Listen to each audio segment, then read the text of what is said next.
दोस्तों स्वागत है आपका आज के मुख्य समाचार में, जिसमें देश भर की और दुनिया भर की कुछ बेहद जरूरी और बड़ी खबरें लेके आए हैं, जिसमें जिक्र होगा ओमिक्रॉन का और कैसे ये दुनिया भर में फैल रहा है, ये आपको बताएंगे। इसी के साथ जिक्र होगा चीन पाकिस्तान का, कैसे भारत दे रहा है मुंह तोड़ जवाब। साथ ही साथ जिक्र होगा चुनाव का भी, किसान आंदोलन का भी और मौसम विभाग से आ रहे ताजा अपडेट का भी। लेकिन उससे पहले दोस्तों आप अभी इस वीडियो को लाइक कर लीजिए और दोस्तों फटाफट रुक कर लेते हैं आज की बड़ी सुर्खियों पर। ओमिक्रॉन 1 महीने में दुनिया भर में फैल जाएगा, यूरोपीय संघ के अध्यक्ष का बड़ा बयान, और अब इस बयान के बाद लॉकडाउन पर बढ़ गई है चर्चाएं। इसी के साथ दोस्तों अगली बड़ी खबर में आपको बताएंगे कि ओमिक्रॉन की लहर तेज, दिल्ली में 4, गुजरात में 1 नया मरीज और अब तक 78 केस आ चुके हैं सामने।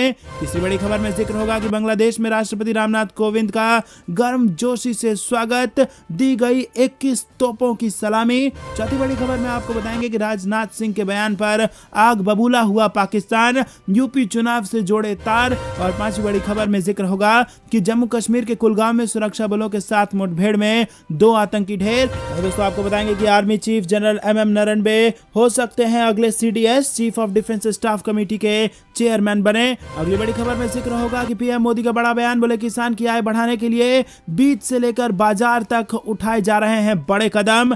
जिक्र होगा दोस्तों आगे पंजाब का, किसानों ने मुख्यमंत्री चन्नी के खिलाफ खोल दिया है मोर्चा, कांग्रेस को वादा याद दिला रहे हैं किसान। और इसी के साथ जिक्र होगा मौसम विभाग से आ रही ताजा अपडेट का, हरियाणा, पंजाब और राजस्थान में पड़ेगी कड़ाके की ठंड, कई इलाके में बारिश का भी अलर्ट। तो दोस्तों हर एक खबर की डिटेल में आपको ले जाएंगे, ध्यान से खबर में अंत तक बने रहिएगा, हर एक खबर इंपॉर्टेंट है। तो दोस्तों लेकिन उससे पहले वीडियो लाइक करना मत भूलिएगा। अगर आपको भी देश की सेना और PM मोदी पर पूरा भरोसा है तो वीडियो लाइक करके लाल बटन को दबा के चैनल को फ्री में सब्सक्राइब कीजिए और घंटी बजाकर कमेंट में लिखिए जय हिंद। दोस्तों रुकते हैं सबसे पहली और बड़ी खबर की तरफ। ओमिक्रॉन 1 महीने में दुनिया भर में फैल जाएगा। जी हां दोस्तों, ये ताजा अपडेट निकल के आ रही है। दुनिया भर में तेजी से बढ़ रहे हैं ओमिक्रॉन के मामले, म्यूटेंट होकर एक बड़ी लहर ला सकते हैं। जी हां दोस्तों, आपको याद होगा कोरोना की पहली लहर में कोविड-19 का जो वायरस आया था वो म्यूटेशन होने के बाद डेल्टा वेरिएंट बना था और उससे हुई थी जबरदस्त तबाही। और अब तीसरी लहर की आशंका यहां पर जारी कर दी गई है। अमेरिका, कोरोना लहर का दोहरा खतरा अमेरिका में मंडरा रहा है और पहले से ही डेल्टा मामलों से जूझ रहे अस्पताल के कर्मचारियों के अवकाश निरस्त किए जा सकते हैं। व्हाइट हाउस ने बुधवार को कहा है कि लॉकडाउन की आवश्यकता नहीं है क्योंकि वैक्सीनेशन तेजी से किया जा रहा है। लेकिन आपको बता दें कि वैक्सीन के ओमिक्रॉन वेरिएंट पर काम ना करने के भी यहां पर प्रमाण मिले हैं, क्योंकि कई सारे ऐसे लोग भी संक्रमित हो गए हैं जिन्होंने दोनों डोज की वैक्सीन ले ली है। अब ऐसे में स्थिति क्या कुछ रहेगी, 1 महीने बाद क्या कुछ होगा, इसको लेकर बड़े रिसर्च में यूरोपीय संघ के अध्यक्ष ने कर दिया है खुलासा और कहा है कि 1 महीने में दुनिया भर में फैल जाएगा ओमिक्रॉन वेरिएंट। तो दोस्तों सावधान रहिए, सतर्क रहिए। रुक करते हैं अगली बड़ी खबर की तरफ। ओमिक्रॉन की लहर हो गई है तेज, दिल्ली में 4, गुजरात में 1 नया मरीज आया है सामने और अब तक कुल केस हो चुके हैं 78। जी हां दोस्तों, दक्षिण अफ्रीका में मिले कोरोना के नए ओमिक्रॉन वेरिएंट का कहर देश में बढ़ता ही जा रहा है। राजधानी दिल्ली में गुरुवार को ओमिक्रॉन के 4 नए मरीज सामने आए हैं और इसके साथ ही दिल्ली में ओमिक्रॉन संक्रमितों की संख्या बढ़कर 10 पहुंच गई है। दिल्ली के अलावा गुजरात में भी ओमिक्रॉन का नया केस सामने आया है। भारत में ओमिक्रॉन का पहला केस 2 दिसंबर को कर्नाटक में आया था। तब से अब तक देश के 11 राज्यों तक यह पहुंच चुका है। देश भर में ओमिक्रॉन के अब तक 78 केस सामने आ चुके हैं। महाराष्ट्र में 32, राजस्थान में 17 के बाद दिल्ली अब तीसरे नंबर पर है, जहां सबसे ज्यादा ओमिक्रॉन के मामले मिले हैं। गुजरात में भी ओमिक्रॉन का एक और नया केस आया है। इसके साथ ही राज्य में ओमिक्रॉन संक्रमितों की संख्या बढ़कर 5 हो गई है गुजरात में। तो दोस्तों आपको बता दें ओमिक्रॉन देश में धीरे धीरे फैलता जा रहा है और इसको लेकर किसी भी वक्त हो सकता है सरकार द्वारा बड़ा ऐलान। रुक करते हैं अगली बड़ी खबर की तरफ। बांग्लादेश के राष्ट्रपति रामनाथ कोविंद का गर्मजोशी से स्वागत, दी गई 21 तोपों की सलामी। जी हां दोस्तों, आपको बता दें कि 3 दिवसीय यात्रा के दौरान राष्ट्रपति अपने समकक्ष के साथ बातचीत करेंगे और 1971 में पाकिस्तान से बांग्लादेश की आजादी के स्वर्ण जयंती समारोह में भाग लेंगे। कोविंद के आगमन पर 21 तोपों की सलामी दी गई है और कोविंद अपनी पत्नी सविता कोविंद और बेटी स्वाति कोविंद सहित एक आधिकारिक प्रतिनिधिमंडल के साथ एयर इंडिया 1 की विशेष उड़ान से ढाका पहुंचे। वहीं आपको बता दें बांग्लादेश के राष्ट्रपति M अब्दुल हमीद ने अपनी पत्नी रशीदा खानम के साथ ढाका के हजरत शाहजलाल अंतर्राष्ट्रीय हवाई अड्डे पर कोविंद के अगवानी की और कोविंद की अगवानी के लिए कई वरिष्ठ मंत्री, असैन्य और सैन्य अधिकारियों के साथ हवाई हवाई अड्डे पर मौजूद थे। बांग्लादेश की थल सेना, नौसेना और वायुसेना के जवानों ने उन्हें हवाई अड्डे पर स्वागत समारोह के तहत सलामी गारद दी। और दोस्तों आपको बता दें कि 21 तोपों की सलामी दी गई है हमारे राष्ट्रपति रामनाथ कोविंद को। रुक करते हैं अगली बड़ी खबर की तरफ। राजनाथ सिंह के बयान पर आग बबूला हुआ पाकिस्तान और यूपी चुनाव से जोड़ दिए उसके तार। जी हां दोस्तों, भारत के रक्षा मंत्री राजनाथ सिंह के पाकिस्तान सरकार और सेना की ओर से फैलाए जा रहे छद्म युद्ध के खिलाफ मुंहतोड़ जवाब देने के बयान से पाकिस्तान आग बबूला हो गया है। पाकिस्तान ने आरोप लगाया है कि बीजेपी और आरएसएस यूपी तथा अन्य राज्यों के चुनाव को जीतने के लिए अति राष्ट्रवाद की भावना को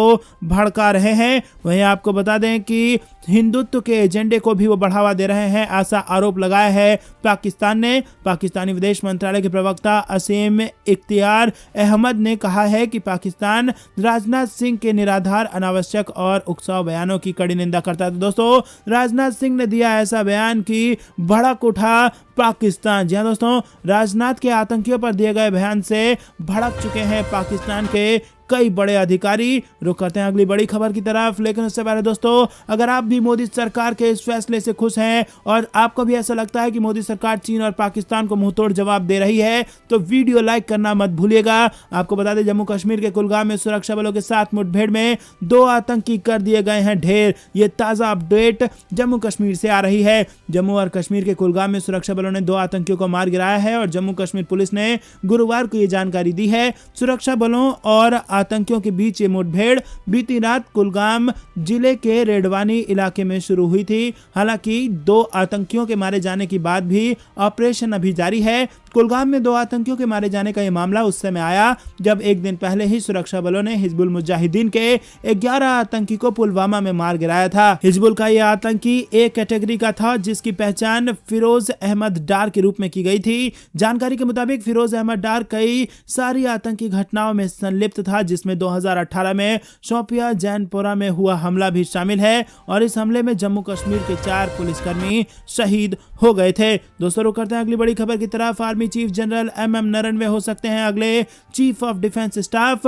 सीडीएस कमेटी के चेयरमैन बने। जी हां दोस्तों, आपको बता दें कि थल सेना प्रमुख जनरल मनोज मुकुंद नरवणे ने chairman of the chief of defence staff committee की जिम्मेदारी संभाल ली है। वहीं सेना के तीनों अंगों के चीफ में से जो वरिष्ठ होता है उस जिम्मेदारी उसी को दी जाती है और पहले ये जिम्मेदारी chief of defence staff general Bipin Rawat के पास थी, लेकिन 8 दिसंबर को हेलीकॉप्टर हादसे में जनरल रावत के निधन के बाद तीनों चीफों में सीनियर मोस्ट होने की वजह से जनरल नरवणे को यह जिम्मेदारी मिली है। सेना के बाकी दोनों अंगों के चीफ वायुसेना प्रमुख air chief marshal V R. Chaudhary और नौसेना प्रमुख आर. हरि कुमार इनसे जूनियर हैं और इसीलिए दोनों इस पद को नहीं संभाल सकते। वहीं आपको बता दें दोस्तों, सरकार ने दिसंबर 2019 में पहले सीडीएस पद के जनरल रावत के नाम का ऐलान किया था, तो चेयरमैन का पद सीडीएस के साथ साथ जनरल बिपिन रावत के पास चला गया।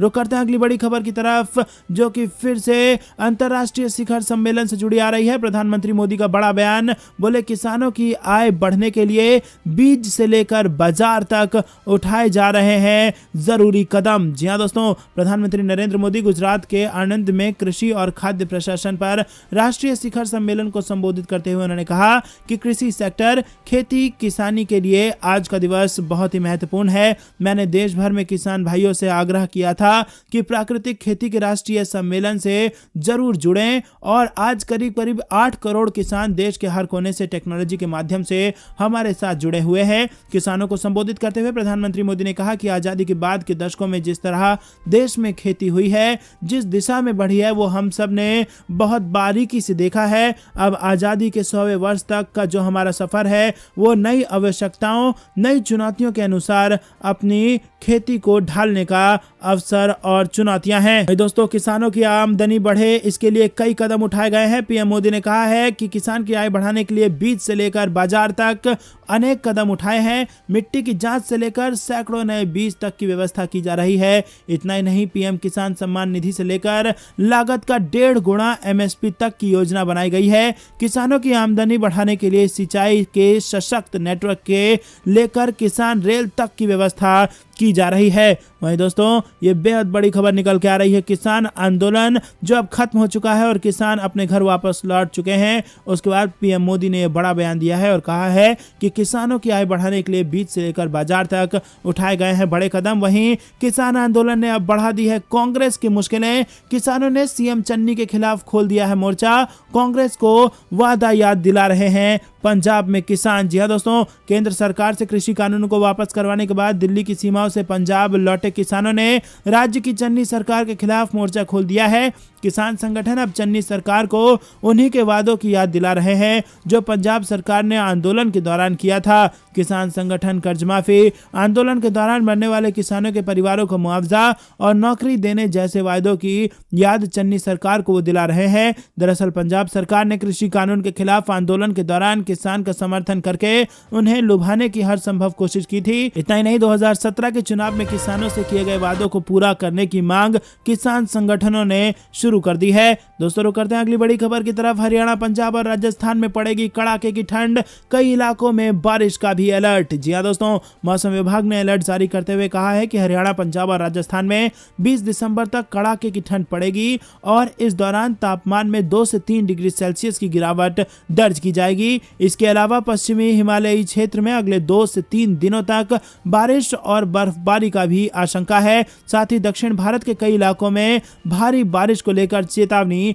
दे दी गई है। मौसम विभाग ने अपने बुलेटिन में कहा है कि जम्मू और आसपास के इलाकों में पश्चिमी विक्षोभ और साइक्लोनिक सर्कुलेशन के चलते अगले 2 से 3 दिनों के दौरान जम्मू कश्मीर, लद्दाख और हिमाचल प्रदेश में बर्फबारी हो सकती है। साथ ही उत्तराखंड में भी 16-17 दिसंबर तक बर्फ गिरने के आसार हैं। दूसरी ओर आईएमडी ने पंजाब, हरियाणा और पश्चिमी उत्तर प्रदेश में बारिश को लेकर अलर्ट जारी कर दिया है। दक्षिण भारत में तमिलनाडु और अंडमान में भी अगले 5 दिनों तक बारिश होगी। देश के बाकी हिस्सों में मौसम साफ रहने की संभावना है। बंगाल की खाड़ी में 60 किलोमीटर प्रति घंटा की रफ्तार से हवा चल सकती है, लिहाजा मछुआरों को समुद्र में न जाने की सलाह दी गई है। कश्मीर घाटी में लोगों को शीतलहर से हल्की राहत मिली है, लेकिन अब भी पूरी घाटी में न्यूनतम तापमान 0 से कई डिग्री सेल्सियस नीचे बना हुआ है। मौसम विभाग का पूर्वानुमान है कि पश्चिमी विक्षोभ की वजह से वीकेंड में रात में ठंड और बढ़ेगी और ये स्थिति क्रिसमस तक बनी रहेगी। वहीं राष्ट्रीय राजधानी में बुधवार को पारा 7.8 डिग्री सेल्सियस तक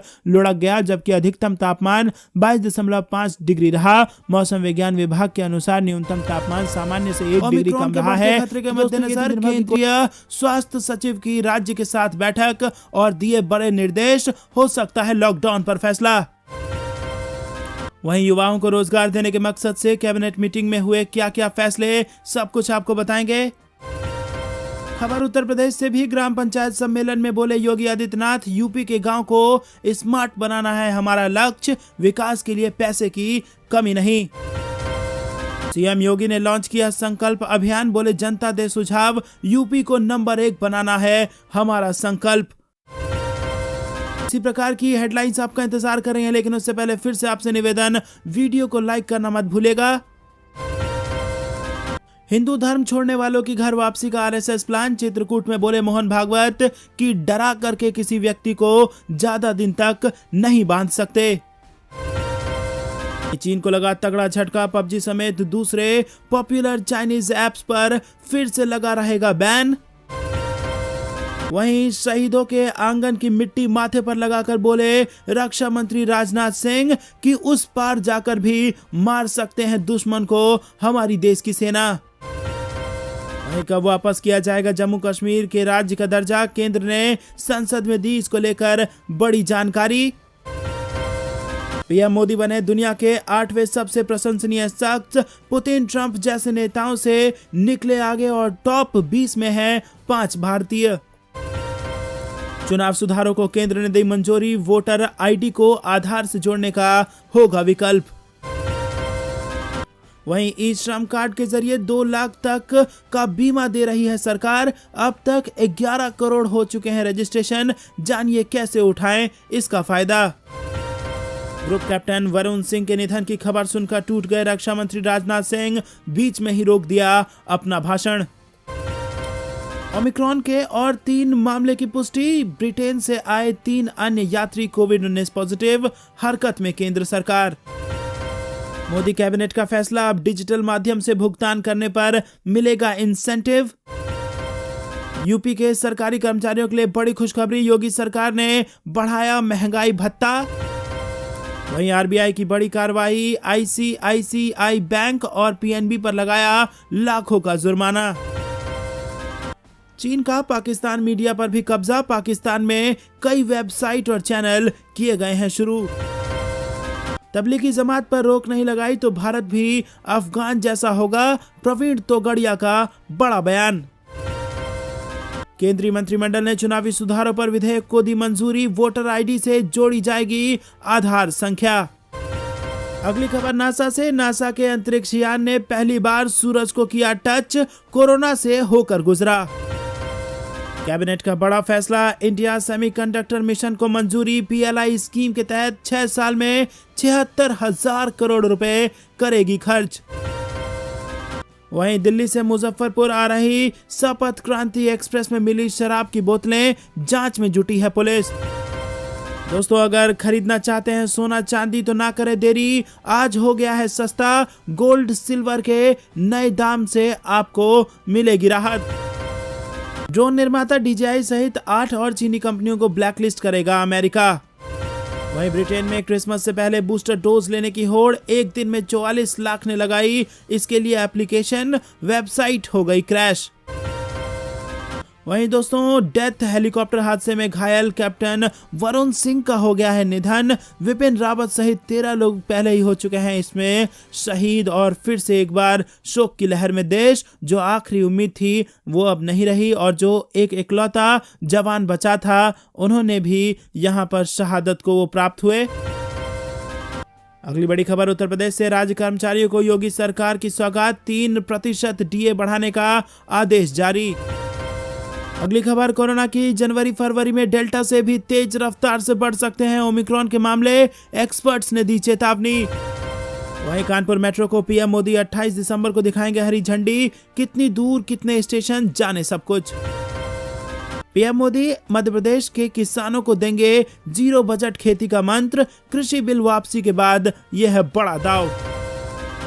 वहीं गहलोत सरकार के खिलाफ जन आक्रोश रैली, सैकड़ों की संख्या में बीजेपी नेता मौजूद। समाजवादी पार्टी, कांग्रेस और बीएसपी छोड़कर बीजेपी में शामिल हुए यूपी के कई बड़े नेता, उत्तर प्रदेश के सियासी मंच से बड़ी खबर। यूपी में चुनाव से पहले अयोध्या में बीजेपी नेताओं का लगा बड़ा कुंभ। वहीं सिद्धार्थनाथ सिंह का अखिलेश यादव पर हमला, कहा चुनाव जीतना मुश्किल है इसीलिए झूठ का ले रहे हैं समाजवादी पार्टी वाले सहारा। वहीं विधानसभा चुनाव में स्टार प्रचारक रहेंगे सीएम शिवराज सिंह, और सिंधिया संभालेंगे कई जिलों की कमान। उत्तर प्रदेश में प्रचंड लहर के बीच बनेगी फिर से भारतीय जनता पार्टी की सरकार। तो दोस्तों, ये थी दिन भर की कुछ बेहद जरूरी और बड़ी सुर्खियां। अब भी आप खबर में अंत तक बने रहिएगा क्योंकि आगे की खबर डिटेल्ड है और आपके लिए जाननी जरूरी है। लेकिन उससे पहले दोस्तों, आपसे फिर से एक बार निवेदन, अगर वीडियो लाइक नहीं किया है तो कृपया करके इसी वक्त लाइक कर दीजिए। ओमिक्रॉन के बढ़ते खतरे के मद्देनजर केंद्रीय स्वास्थ्य सचिव की राज्यों के साथ जो बैठक हुई है उसमें क्या निर्देश दिए गए हैं, आपको बता दें कि ओमिक्रॉन वेरिएंट के बढ़ते मामले के बीच केंद्र सरकार ने सभी राज्यों को इस महीने के अंत तक ऑक्सीजन संयंत्रों और उससे संबंधित प्रणाली का मार्क ड्रिल कर उसकी रिपोर्ट देने के लिए कहा है। स्वास्थ्य मंत्रालय के एक वरिष्ठ अधिकारी ने कहा कि तीसरी लहर की आशंका को देखते हुए सरकार ये सुनिश्चित करना चाहती है कि देश के सभी ऑक्सीजन उत्पादन संयंत्र, ऑक्सीजन स्टोरेज, ऑक्सीजन आपूर्ति प्रणाली और ऑक्सीजन कंसंट्रेटर चालू स्थिति में है या फिर नहीं, और इसके साथ ही इन्हें चलाने के लिए कर्मचारी के लिए जरूरी प्रशिक्षण का काम भी इस महीने के अंत तक पूरा करने को कहा गया है। तो दोस्तों, आपको बता दें कि जब देश में डेल्टा वेरिएंट आया था तो सबसे बड़ी मुसीबत जो हुई थी वो ऑक्सीजन को लेकर हुई थी, लेकिन अब सतर्क है सरकार और पहले ही ओमिक्रॉन वेरिएंट के आने से इससे पहले ही सरकार ने कर ली है तैयारी और अब मॉक ड्रिल करेंगी सरकारें और देखेंगी कि कहीं ऑक्सीजन की आपूर्ति में कोई कमी तो नहीं है। गौरतलब है कि दूसरी लहर के दौरान ऑक्सीजन की भारी कमी सामने आई थी, लेकिन अब सरकार ने उठा लिया है ये बड़ा कदम। और अगर आप भी सरकार के इस काम से खुश हैं तो वीडियो लाइक करना तो बनता ही है। वहीं दोस्तों, युवाओं को रोजगार देने के मकसद से कैबिनेट मीटिंग में हुआ है बड़ा फैसला। जी हां दोस्तों, बुधवार को कैबिनेट की बैठक में कई महत्वपूर्ण फैसले लिए गए हैं और इन फैसलों में प्रमुख रूप से यह ध्यान में रखा गया है कि युवाओं के लिए रोजगार के नए अवसर सृजित होते रहें। कैबिनेट ने सेमीकंडक्टर और डिस्प्ले मैन्युफैक्चरर्स के साथ पूरे इकोसिस्टम को स्थापित करना और चिप डिजाइनरों के लिए चिप्स टू स्टार्टअप की योजना, डिजिटल पेमेंट को बढ़ावा देने के लिए इंसेंटिव और जल संसाधन के लिए 93,000 करोड़ रुपए की योजना को मंजूरी दी थी। प्रधानमंत्री नरेंद्र मोदी की इस बैठक की अध्यक्षता वो खुद कर रहे थे। दोस्तों, रुक करते हैं अगली बड़ी खबर की तरफ। ग्राम पंचायत सम्मेलन में योगी आदित्यनाथ का बड़ा बयान। उत्तर प्रदेश के गांव को स्मार्ट बनाना है लक्ष्य और विकास के लिए पैसों की कोई कमी नहीं। जी हां दोस्तों, उत्तर प्रदेश ग्राम उत्कर्ष समारोह के अवसर पर मुख्यमंत्री योगी आदित्यनाथ ने 42,478 ग्राम पंचायत भवनों का लोकार्पण किया। साथ ही 58,190 ग्राम सचिवालयों का शुभारंभ किया। रुक करते हैं अगली बड़ी खबर की तरफ। मुख्यमंत्री योगी आदित्यनाथ ने लॉन्च किया संकल्प अभियान। बोले, जनता दे सुझाव, यूपी को नंबर 1 बनाना है हमारा संकल्प। जी हां दोस्तों, उत्तर प्रदेश विधानसभा चुनाव 2022 के लिए भारतीय जनता पार्टी जनता के सुझावों पर अपना संकल्प पत्र तैयार करेगी। इसके लिए मुख्यमंत्री योगी आदित्यनाथ ने बुधवार को भारतीय जनता पार्टी के यूपी नंबर 1 सुझाव आपका संकल्प हमारा अभियान का शुभारंभ कर दिया है। इंदिरा गांधी प्रतिष्ठान में आयोजित कार्यक्रम में मुख्यमंत्री योगी आदित्यनाथ ने पिछली और वर्तमान सरकार का फर्क विभिन्न उदाहरणों से समझाया। उन्होंने कहा कि पिछली सरकारों में आतंकियों के मुकदमे वापस लिए जाते थे, आज माफिया पर कार्रवाई की जा रही है। मुख्यमंत्री योगी आदित्यनाथ ने कहा कि 2017 में जो संकल्प पत्र जारी किया गया था उसका प्रत्येक संकल्प पूरा किया गया। घोषणाएं कालातीत हो जाती हैं और जबकि संकल्प लोक कल्याण का आधार बनते हैं। मुख्यमंत्री ने जनता को आश्वस्त किया कि आप लोग सुझाव दें, वो यूपी को नंबर 1 बनाने का संकल्प लेते हैं। इस अवसर पर भाजपा प्रदेश अध्यक्ष स्वतंत्र देव सिंह, उप मुख्यमंत्री दिनेश शर्मा, लोक कल्याण संकल्प समिति के अध्यक्ष व वित्त मंत्री सुरेश खन्ना, सांसद समेत कई सारे बड़े नेता मौजूद थे। तो दोस्तों, बड़ी ओमिक्रॉन वेरिएंट मिलकर बनेगा बड़ा खतरनाक वेरिएंट। एक्सपर्ट्स ने इसकी जता दी है आशंका। जी हां दोस्तों, कोरोना का नए वेरिएंट ओमिक्रॉन धीरे धीरे अपने पैर पसार रहा है। ब्रिटेन में इस वेरिएंट से एक मरीज की जान भी जा चुकी है। WHO और वैज्ञानिक इस वेरिएंट को लेकर लोगों को लगातार आगाह कर रहे हैं। मॉडर्ना वैक्सीन के chief medical officer doctor Paul Burton ने ओमिक्रॉन पर एक चेतावनी जारी की है। डॉक्टर पॉल का कहना है कि अगर ओमिक्रॉन और डेल्टा एक ही समय में किसी को संक्रमित करते हैं तो इससे एक नया सुपर वेरिएंट बनने की संभावना है। वहीं डॉक्टर पॉल ने कहा कि कोविड संक्रमण में एक समय पर आमतौर पर केवल एक म्यूटेशन होता है, लेकिन दुर्लभ मामले में 2 स्ट्रेन एक ही समय पर भी हमला कर सकते हैं। अगर ये दोनों स्ट्रेन एक ही कोशिका को संक्रमित करते हैं तो वो DNA की अदला बदली भी कर सकते हैं और एक साथ मिलकर वायरस का नया वेरिएंट बना सकते हैं। डॉक्टर पॉल ने चेतावनी जारी करते हुए कहा कि ब्रिटेन में चल रहे डेल्टा और ओमिक्रॉन के बढ़ते मामले ने इसकी संभावना और ज्यादा बढ़ा दी है।